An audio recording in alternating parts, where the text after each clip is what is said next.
गौतम बुद्ध गांव में अपना प्रवचन दे रहे थे। प्रवचन खत्म होते ही एक व्यक्ति उठकर खड़ा हुआ और बुद्ध से बोलता है, बुद्ध, मैंने कई बार आपके प्रवचन सुने हैं। आप फालतू की बातें करते हैं। न तो आप शास्त्रों की बात करते हैं और न ही आप ईश्वर की बात करते हैं। न ही आप मंत्र उच्चारण करते हैं और न ही कोई जाप करते हैं। जो ज्ञान की बात आप हमें बताते हैं वह तो छोटी छोटी सारी बातें हम भी जानते हैं। फिर आप खास क्या बताते हैं? मुझे समझ नहीं आता। यह सब लोग भीड़ लगाकर आपके पास आपका प्रवचन सुनने क्यों आते हैं?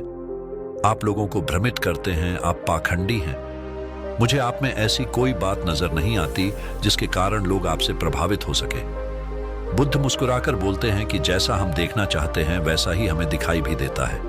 किसी भी वस्तु की सही स्थिति देखने के लिए अपने मन के विचारों की मिलावट उसमें नहीं करनी चाहिए, तब तुम उस वस्तु की सही स्थिति का अनुमान लगा पाओगे। तुम क्रोध से भरे हो, इसलिए सारी दुनिया तुम्हें क्रोध से भरी ही नजर आएगी, और यदि तुम प्रेम से भरे हो तो सारी दुनिया तुम्हें प्रेम से भरी नजर आएगी। इसी तरह यदि तुमने किसी व्यक्ति के प्रति कोई गलत धारणा अपनाई हुई है तो वह व्यक्ति कितना भी अच्छा क्यों ना हो, तुम्हें उसमें बुराइयां ही नजर आएंगी। यदि तुम उस व्यक्ति की सही स्थिति का अनुमान करना चाहते हो तो अपनी पूर्व धारणाओं को हटाकर देखो। तुम्हारे मन में मेरे प्रति जो पूर्व धारणाएं बनी हुई हैं उन्हें हटाकर देखो, तब तुम्हें सत्य साफ नजर आएगा। उस पर असत्य की मिलावट नहीं होगी।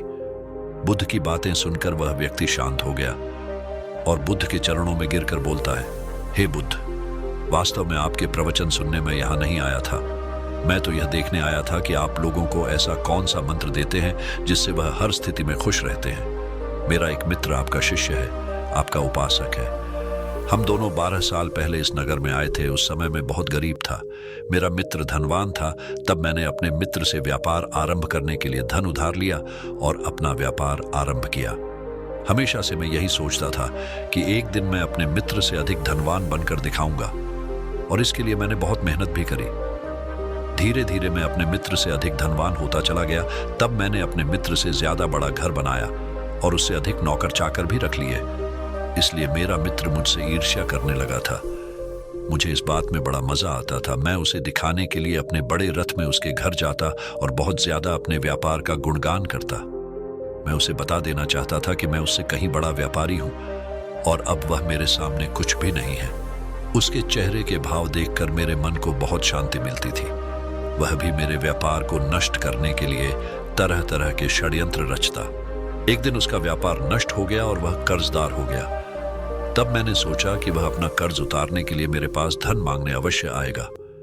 मैं इस बात से बहुत खुश था, क्योंकि मैं अपने मन के किसी कोने में अपने मित्र को नीचा दिखाने की जिज्ञासा को दबाए हुए था। वह मुझसे धन मांगने के लिए मेरे पास आया। उसने मुझसे बहुत थोड़ा सा धन उधार लिया। तब मैंने सोचा कि वह इतने थोड़े से धन से क्या करेगा। मैं उसे और अधिक धन देना चाहता था, लेकिन उसने लेने से मना कर दिया। इसके बाद मैं 1 वर्ष के लिए व्यापार के सिलसिले से नगर से बाहर चला गया, और जब मैं वापस आया तब मैंने देखा कि मेरे मित्र ने छोटा सा व्यापार खड़ा किया है। उस व्यापार से जो भी कमाई होती थी उसमें से वह बहुत थोड़ा सा हिस्सा अपने लिए और अपने परिवार के लिए रखता था, और ज्यादातर हिस्सा लोगों की मदद के लिए खर्च कर देता था। मैंने देखा कि सभी लोग मेरे मित्र का सम्मान करते हैं, यहाँ तक कि राजा भी उसे अधिक सम्मान देते हैं। ये देखकर मैं हैरान हो गया कि यह कैसे हो गया। तब मैं नए नए हीरे जवाहरात लेकर और एक नया रथ लेकर अपने मित्र को दिखाने के लिए उसके घर पर पहुंचा। मैंने सोचा कि वह मेरा नया रथ और हीरे जवाहरात देखकर मुझसे ईर्ष्या करेगा, लेकिन मैंने देखा कि उसके ऊपर इन सब चीजों का कोई प्रभाव ही नहीं हुआ। वह बिल्कुल ठहरे हुए पानी की तरह शांत था। उसका व्यापार बड़ा नहीं था, लेकिन वह पहले से अधिक आनंदित था। उसे अब मेरे रथ या मेरे बड़े घर में या मेरे व्यापार में कोई रुचि नहीं थी। 1 वर्ष बाद जब उसने मुझे देखा तो उसने मुझे प्रेम से गले लगा लिया। उसके प्रेम में भी एक अलग ही बात थी। अपने मित्र का ऐसा भाव मैंने आज तक नहीं देखा था। मेरे पूछने पर उसने बताया कि यह सब आपकी कृपा से मिला है। तब मैंने सोचा कि आपने जरूर मेरे मित्र को कोई मंत्र दिया होगा। तब मैं आपके प्रवचन सुनने यहाँ रोज आने लगा, लेकिन मैंने देखा कि आप कोई मंत्र नहीं देते। यहाँ आए सभी व्यक्तियों को आपके प्रवचन से कुछ न कुछ मिलता है। यहाँ सभी व्यक्ति शांत हो जाते हैं। जब मैंने देखा कि सभी व्यक्तियों को कुछ न कुछ मिल रहा है लेकिन मुझे नहीं मिल पा रहा, तो मेरा मन अशांत होता चला गया। इसी अशांति में मैंने आपको अपशब्द कहे।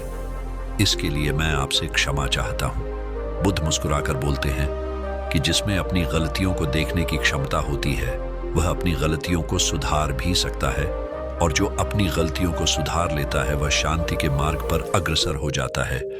तुम्हारे अंदर भी अपनी गलतियों को देखने की क्षमता है, और उसी क्षमता के कारण तुम्हें भी अपनी गलती का पता चल गया।